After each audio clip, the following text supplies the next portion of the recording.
अध्याय में प्रत्येक श्लोक में प्रत्येक अक्षर आधा आधा श्लोक में एक पाउ में र प्रत्येक अक्षर में भगवान के गुणानुवाद को वर्णन गरिएको छ।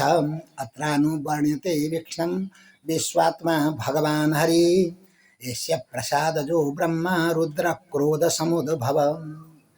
अभीक्षणम भन्नुहुन्छ सुखदेव स्वामी जी। बारंबार भगवान घुमाई फिराइकन भगवान के चर्चा विभिन्न कथा का प्रसंगहरू ल्याइयो। जुनसुकै जस्ता कथा भने पनि अन्त्यमा त्यहाँ चाहिँ समर्पण गर्ने, अन्त्यमा लगेर टुङ्ग्याउने भगवान मानी हो। आदौ मध्ये च चान्ते च हरि सर्वत्र गीयते।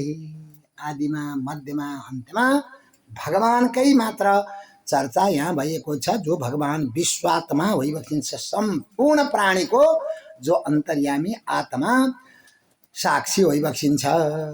भगवान सम्पूर्ण ऐश्वर्यले परिपूर्ण भइबक्सिन्छ। भगवान हरि भइबक्सिन्छ, सम्पूर्ण पाप तापलाई समाप्त गर्ने, हरण गर्ने यस्तो परमात्माको विषयमा नि मैले हजुरलाई 7 दिन अगाडिदेखि सुनाउँदै ल्याएँ, चर्चा गर्दै आएँ। यस्य प्रसादजः, जुन परमात्माले प्रसाद, जुन परमात्माका प्रसाद लीलाबाट ब्रह्माजीको प्राकट्य भएको थियो र जुन परमात्माका क्रोध लीलाबाट महारुद्र प्रकट भइबक्सेको थियो। ब्रह्माजीलाई सृष्टि गर्नका लागि परमात्माले सृष्टि गरिबक्सेको, ब्रह्माजीलाई प्रकट गराइबक्सेको हो। त्यसै गरी महाप्रलयको बेलामा त्यो सारा चराचर जगत सम्पूर्णलाई समाप्त गर्नका लागि महारुद्रको भगवानले प्राकट्य गराइबक्सेको थियो। त्यस्तो परमात्माको विषयमा मैले हजुरलाई चर्चा गरेर सुनाउँदै ल्याएँ। र जुन ब्रह्माजी हुनुहुन्छ उहाँ पनि भगवानकै अंश हुनुहुन्छ र त्यसै गरी भगवान शङ्करजी पनि भगवानकै अंश भइबक्सिन्छ। त्यस्ता परमात्माको चर्चा आजसम्म जो गरियो, महाराज हजुरले अब बुझिसक्नु भएको छ। त्वं तु राजन् मरिष्येति पशु बुद्धि मीमांसै न जात प्रागभूतो देहवत्वं न नंस्यसि। त्यो भन्नुहुन्छ, हे महाराज परीक्षित, अब हजुरले चाहिँ म यस्तो नठानी बक्सेला, अब म मर्नेवाला हुँ, म जन्मिनेवाला हुँ भन्ने यस्तो हजुर नसम्झी बक्सेला। किन? यो त पशु बुद्धि हो, भनेको अविवेक जन्य बुद्धि हो। अविवेकले मात्रै जन्मिने, मर्ने, तल माथि जाने, घुम्ने यस्तो कल्पना गर्छ। तर त्यो आत्मा शुद्ध बुद्ध मुक्त जुन आत्मा छ, अब त्यो त्यसको जन्म पनि हुँदैन, मृत्यु पनि हुँदैन, बढ्ने कुरा पनि हुँदैन, घट्ने कुरा केही पनि हुँदैन। त्यस कारणले जसले म जन्मिनेवाला मर्नेवाला यस्तो जसले भावना गर्छ भने त्यो पशु बुद्धि हो। त्यो भावना न त पशुले पो गर्ने हो, त मनुष्यले, विवेकशील मनुष्यले त त्यो गर्दैनन्। न जात प्राक अभूतोद्य देहवत्वं न नंस्यसि। किनभने जसको जन्म हुन्छ उसको मृत्यु हुन्छ, जसको जन्म हुँदैन उसको मृत्यु हुँदैन। किनभने शरीरको जन्म भएको थियो, त्यस कारणले शरीरको मृत्यु हुन्छ। आत्माको जन्मै भएको छैन भने त्यो आत्माको मृत्यु हुने कुरा भएन। न जात प्राक अभूत। र यसरी पहिले नभएर अनि पछि भएको भए पो उसको मृत्यु हुन्थ्यो। ऊ त पहिलेदेखि सधैँ अजर अमर भएर रहिरहेको छ भने अब त्यसको मृत्यु हुँदैन। मृत्यु हुने भनेको, जन्म हुने भनेको शरीरको हो। देहवत्वं न नंस्यसि। शरीर नष्ट हुँदाखेरि महाराज हजुर नष्ट होइबक्सिन्न, हजुरको मृत्यु हुने कुरा होइन। न भविष्यसि भूत्वा त्वं पुत्र पौत्रादि रूपवान् भन्नुहुन्छ। अब हजुरले फेरि यो संसारमा जन्मेर आउनु पर्दैन। हजुर जन्म मृत्युबाट पार होइबक्सियो र पौत्र पौत्रा फेरि हजुरले जन्मेर पुत्र नाति छोरा नाति पनाति भन्ने यस्तो कुरा यो हुँदैन।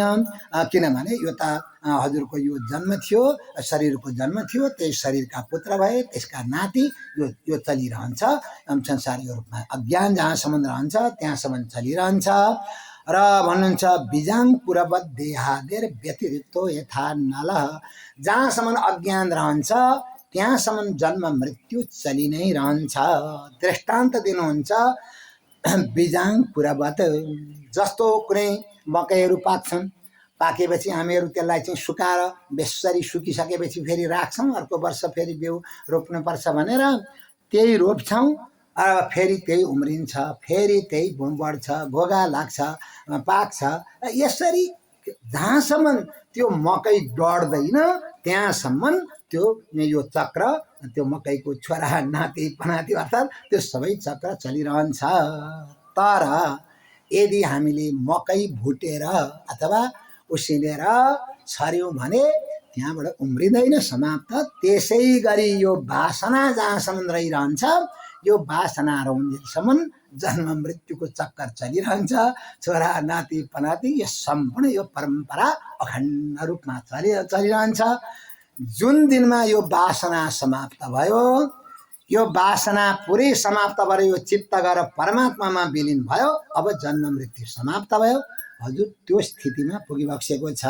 बिजाङ्कुरवद्देहादेर व्यतिरिक्तो यथा नलः।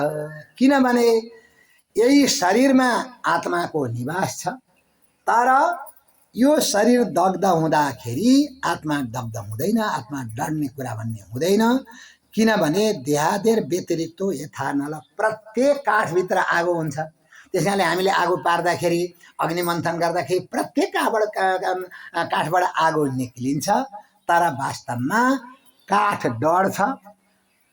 डढ्छ, आगो निक्लेपछि त्यसले काठलाई डढाइदिन्छ, तर अग्निको कहिले नाश हुँदैन। अग्नि अजर अमर हुनुहुन्छ। र त्यसै गरी यो जहाँसम्म वासना रहन्छ त्यहाँसम्म जन्म मृत्यु भइरहन्छ। वासना समाप्त भयो, जन्म मृत्यु समाप्त भयो।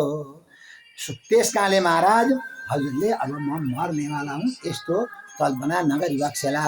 स्वप्ने यथा शिरच्छेदम पञ्चत्वाद्यात्मन स्वयं यस्मात् पश्यति देहस्य तथा आत्मा यजो मरः। स्वप्ने यथा शिरच्छेदम, आत्मा अजर अमर रहेछ र यो शरीर चाहिँ मरणशील रहेछ भन्ने कुरा आफै पनि विचार गर्न सकिन्छ। स्वप्ने यथा शिरच्छेदम, कहिले कहिले स्वप्नमा के देखिन्छ भने शिरच्छेदम भनेको आफ्नो शिर आफैले काटेको पनि देखिन्छ, अथवा अरूले काटेको पनि आफै देखिन्छ। पञ्चत्वादि आत्मा, आफ्नै मृत्यु भएको पनि देखिन्छ। र त्यसै गरी फेरि लु मेरो त मृत्यु भयो, अब मलाई त दाह संस्कार गर्न हारेघाटमा लैजा, यो सारा कुरा पनि देखिन्छ स्वप्नमा। र यसमात् पश्यसि देहस्य, यो सारा देखिन्छ। तर बिउजिसकेपछि जसरी त केही पनि होइन। तर स्वप्नको शरीर दग्ध भयो, स्वप्नले खडा गरेको कल्पना गरेको शरीर दग्ध भयो, तर त्यो स्वप्न देख्नेवाला जो व्यक्ति छ, त्यो स्वप्न देख्नेवाला जुन छ ऊ दग्ध हुँदैन। किनभने ऊ पनि दग्ध भएको भए त बिउजेपछि आज कति नराम्रो स्वप्न मैले देखेँ, आफै खत्तम भएको स्वप्न देखेँ भनेर उसले कसरी भन्थ्यो। त्यस कारणले ऊ समाप्त नहुने रहेछ। त्यो आत्मा, त्यो साक्षी त्यो रहेछ। महाराज हजुर त त्यस्तो पो भइबक्सिन्छ त, यसरी नाश हुनेवाला होइन, समाप्त हुनेवाला होइन बताउनुहुन्छ। घटे भिन्ने यथा आकाश आकाशस्याद् यथा पुरा एवं देहे मृते जीवो ब्रह्म सम्पद्यते पुनः। जीव भनेको त परमात्माको अंश हो, ज्ञान स्वरूपम च हरेरधीनम। परमात्माको अंश हो जीव, अविनाशी छ त्यो जीव। त्यो जीवले के गर्यो भने एउटा शरीरलाई ग्रहण गर्यो, भनेको यो शरीरमा म बस्छु है केही दिनका लागि, अब 10 वर्ष 20 वर्ष 25 50 100 वर्ष बस्छु भनेर। जसरी हामी एउटा घर बनाउँछौँ र त्यो घरमा हामी यति वर्ष बस्छौँ गर्छौँ, त्यसै गरी त्यो जीवले के गर्यो त भन्दा एउटा घर बनायो, यो शरीरलाई घर बनायो। र ऊ केही समय त्यहाँ बस्यो र भन्नुहुन्छ त्यो कस्तो त त्यो जीव एउटा शरीरभित्र पस्नु भनेको जस्तो यो विशाल महाकाश छ, यो सारा खाली ठाउँ छ। हामीले एउटा घडा बनाएर त्यो घडाभित्र पनि खाली ठाउँ त हुन्छ, भरि भराव त हुँदैन, खाली ठाउँ हुन्छ। त्यसलाई हामी के भन्छौँ? घटाकाश भन्छौँ, घडाभित्रको आकाश। अब त्यो आकाशमा नि हो त महाकाशकै हो, यो सबै विशाल आकाशकै आकाशै हो, तर एउटा घडा रूपी उपाधिले छेकिएको हुनाले त्यसको नाम घटाकाश भयो। अब त्यो घटाकाशको अस्तित्व कहिलेसम्म रहन्छ? घडा रहन्जेलसम्म रहन्छ। घडालाई फुटाइदिउँ, घटाकाश समाप्त भएर महाकाशमा गएर मिलिहाल्यो। फेरि त्यो खाली ठाउँ, घडाभित्रको खाली ठाउँ, यही पुरै खाली ठाउँमा विलिन भयो।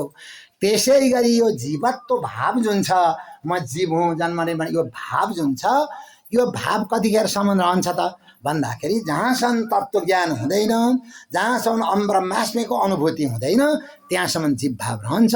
ब्रह्म साक्षात्कार हुने बित्तिकै त्यो जीवत्व भावत्व त एउटा उपाधि त्यो समाप्त हुने बित्तिकै त त्यो महिमा मिलिजान्छ। जल जलधिमा पहुँचेर मिल्या सरी परमात्मामै गरौ एकाकार भइहाल्छ। एवं देहे मृतो जीवे देहे मृते जीवो ब्रह्म